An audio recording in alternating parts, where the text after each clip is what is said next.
all, his stories are just rooted in this powerful optimism, this core belief that with ingenuity and cooperation, we can solve any problem. Okay, so with all that said, what's the final mission report on Project Hail Mary? Look, every story has its strengths and weaknesses, and this one is no different. The book's strengths are, well, undeniable. It masterfully combines that hard science with real, genuine heart. Rocky is an absolute standout, seriously, one of the best aliens in modern sci-fi. And that whole memory loss mystery just keeps you glued to the page, all while the fate of humanity is hanging in the balance.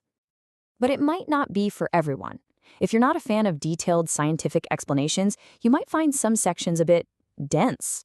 And yeah, you could argue that at times, Grace feels like he shares a little too much of that snarky, problem-solving DNA with Mark Watney. But honestly, those are pretty minor critiques for what is an otherwise fantastic read. Our final rating is a solid 4.5 out of 5. It's a thrilling, hopeful, and surprisingly heartwarming adventure. So if you enjoyed Weir's own The Martian, or if you love that sense of scientific discovery in Carl Sagan's Contact, or maybe you appreciate the huge high-concept stakes of the three-body problem, then yeah, Project Hail Mary needs to be at the very top of your list. And that brings us to the final question the book really leaves you with.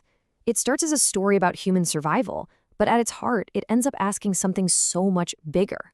In the face of universal catastrophe, what are we willing to risk for a connection, for a friend, for a species that is not our own?